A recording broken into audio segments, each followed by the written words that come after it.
que le Premier ministre, Édouard Philippe, en 2013, disait jamais la PMA car il nous conduirait à la GPA. À un moment donné, je crois que vous savez qu'on a le droit d'avoir des convictions diverses, mais il faut qu'on ait un débat serein et surtout honnête. Il ne faut pas mentir aux gens en leur disant qu'en réalité, ne vous inquiétez pas, demain vous ne l'aurez pas. Moi, je n'ai aucun garde-fou pour ça, aucun. Au sein de votre famille politique, certains regrettent votre participation. Est-ce que vous aussi vous regrettez ça? C'est pas une division, chacun. Moi j'ai bien compris que c'était par rapport aux convictions, chacun fait comme il veut. Maintenant, je crois qu'une droite qui n'assume pas d'être de droite, ou qui a la droite honteuse, ou qui a peur de se manifester, c'est une droite qui laisse le champ libre aussi à d'autres partis politiques qui veulent convaincre tous ceux qui sont choqués par ce texte, qui les défendent mieux.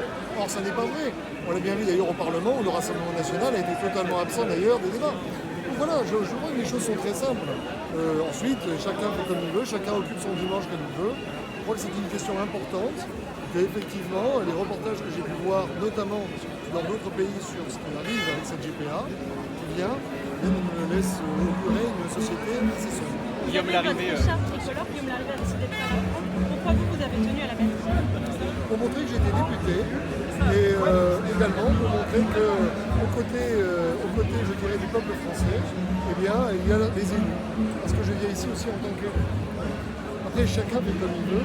Comme je vous dis, je ne fais ni la police des apéritifs, ni la police du matin sur l'habillement vestimentaire. C'est aussi la campagne pour la présidence des Républicains qui joue aujourd'hui.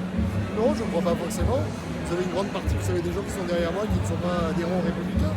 Et on sait très bien que prendre position contre ce texte également peut fâcher l'aile la plus libérale du secteur.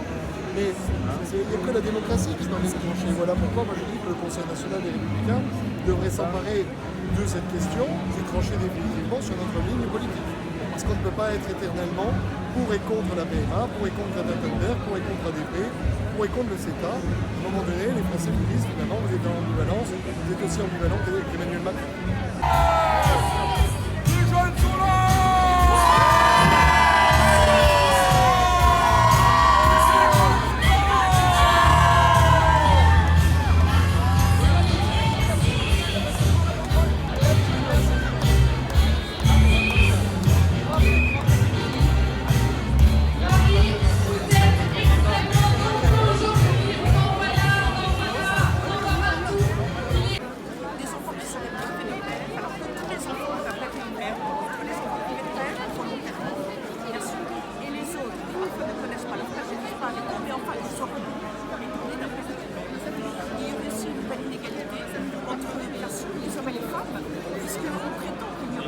Et s'il n'y a pas la gestation pour autrui, si on ne dit pas que l'enfant, ou plutôt si on dit que l'enfant est un dû pour les femmes, alors à ce moment-là, oui, pour les hommes.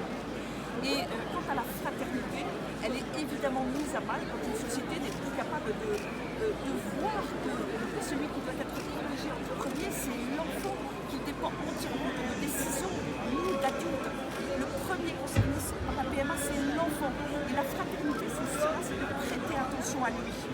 Et j'ajoute que s'il y a moins de paternité, il y a donc moins de fraternité, parce qu'évidemment la fraternité, elle vient du fait que nous sommes tous frères et sœurs, et donc vouloir effacer la fraternité, ça a un sens évidemment immensément important. On n'en veut pas, PMA, GPA, on n'en veut pas, PMA, GPA, on n'en veut pas, PMA, GPA, on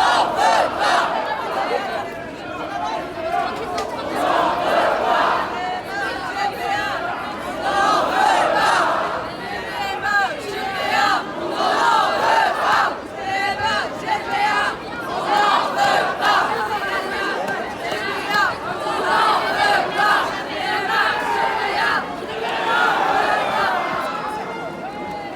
En fait, on manifeste ici contre la PMA pour toutes et la GPA qui est une loi aussi qui va venir. D'accord. Voilà, pour dire qu'on est contre. D'accord, est-ce que vous pouvez développer un peu plus? En fait, la PMA pour toutes, c'est une loi qui vise à dire que les techniques d'AMP seront disponibles pour toutes les femmes seules ou les femmes en couple, en plus des couples hétérosexuels qui ne peuvent pas avoir d'enfants. Voilà, donc elles auront maintenant le droit d'avoir un enfant. Et nous, on est formellement contre. Parce que tout simplement, c'est une atteinte déjà à la paternité, parce qu'on exclut le père de l'affaire. Et c'est aussi une atteinte aux lois naturelles et aux droits de l'homme, qui font que, en fait, avec cette loi, l'enfant devient un droit Or, l'enfant ne devrait jamais être un droit, quand bien même il serait désiré. C'est l'enfant!